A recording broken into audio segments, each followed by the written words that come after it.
رسول اللہ صلی اللہ علیہ وسلم، میں نے رسول خدا صلی اللہ علیہ وسلم سے سنا ہے. کیا سنا؟ کانا رسول اللہ صلی اللہ علیہ وسلم یصوم حتی نقول لا یفطر، کہ رسول خدا اس رجب المرجب کے مہینے میں اتنے روزے رکھا کرتے تھے کہ ہمیں یہ جو ہے نا وہ فیل ہوتا کہ رسول خدا روزہ چھوڑیں گے ہی نہیں.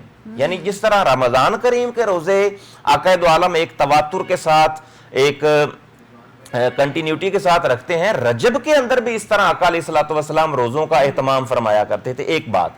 پھر نیک اعمال جو ہیں ان کے اندر کثرت کرنا. روزے کے اندر تو بندہ ویسے ہی ہو تو جو ہے نا یہ رسول خدا کی تعلیمات ہیں کہ برے اعمال سے بندہ ویسے ہی بچ جاتا ہے، لیکن روزہ رکھ کے نیک اعمال کرنا، ان اعمال کا تو 70 بلکہ 700 گنا تک جو ہے وہ ریوارڈ اللہ کی بارگاہ سے بندہ مومن کو ملتا ہے.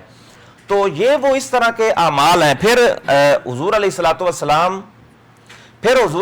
والسلام جو ہیں، آپ کا یہ فرمان کہ جو ہی رجب المرجب کا مہینہ جو ہے وہ طلوع ہوتا، آقا دو عالم صلی اللہ علیہ وسلم فرماتے اللہم بارک لنا فی رجب، یا اللہ مجھے رجب المرجب کے مہینے میں برکت عطا فرما. ہمیں برکت صرف اپنے لیے نہیں کہا، بارک لنا.